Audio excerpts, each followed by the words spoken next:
شیطان ہے نا، شیطان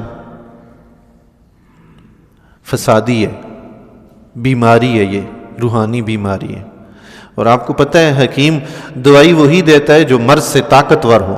مرض دوائی اس سے طاقتور نہ ملے تو مرض تو ختم نہیں ہوتا نا، بیماری تو ختم نہیں ہوتی. بیماری اسی وقت ختم ہوگی جب دوائی اس سے زیادہ طاقتور ملے. شیطان بیماری ہے. رب کائنات اس کے بارے میں فرماتا ہے اِنَّهُ يَرَاكُمْ هُوَ وَقَبِيلُهُ، بے شک تمہیں شیطان دیکھتا ہے اور شیطان کے تمام چیلے، اس کا کنبہ، اس کا خاندان تمہیں دیکھتا ہے. مِنْ حَيْثُ لَا تَرَوْنَهُمْ، اس طرح دیکھتے ہیں کہ تم انہیں نہیں دیکھ سکتے. شیطان ہمارا دشمن ہے، اور وہ ایسا دشمن ہے کہ ہمارے ساتھ دشمنی بھی کرتا ہے، ہم پہ وار بھی کرتا ہے، ہم اسے دیکھ ہی نہیں سکتے.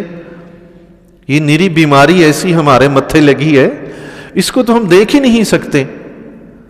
تو رب کائنات نے حضور علیہ الصلوۃ والسلام کو بطور علاج پیدا فرمایا ہے. سبحان اللہ. شیطان بیماری ہے، حضور علیہ الصلوۃ والسلام علاج ہیں. اس بیماری کا یہ عالم ہے کہ کائنات کے ہر انسان کو وہ دیکھتا ہے. رب کائنات نے فرمایا اِنَّهُ يَرَاكُمْ هُوَ، وہ شیطان بھی تمہیں دیکھتا ہے، وَقَبِيلُهُ، اور اس کا خاندان بھی دیکھتا ہے. تو جو شیطان دنیا کے تمام لوگوں کو دیکھتا ہے، جب بھی کوئی نیکی کرنا چاہتا ہے یہ پہنچ کر وسوسہ ڈالتا ہے، اس کو بہکاتا ہے، اپنا چیلا بھیج دیتا ہے. تو شیطان کے پاس اتنی طاقت ہے تو رحمان کے محبوب کے پاس کوئی طاقت نہیں ہوگی. سبحان اللہ. اللہ تعالیٰ نے اپنے حبیب کو اس سے کئی گنا زیادہ طاقت عطا فرمائی ہے. اللہ.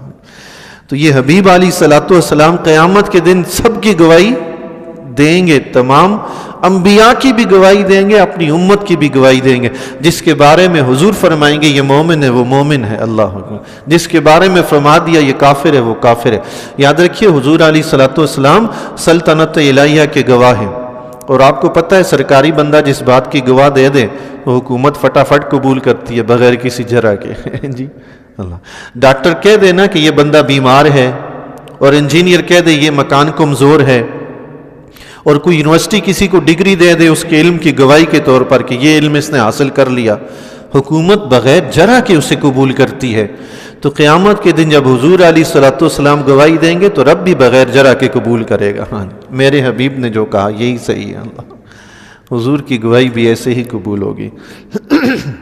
سبحان اللہ. اس ایک آیت میں بھی حضور علیہ الصلوۃ والسلام کی کتنی عظیم شان بیان ہوئی ہے. اللہ اکبر.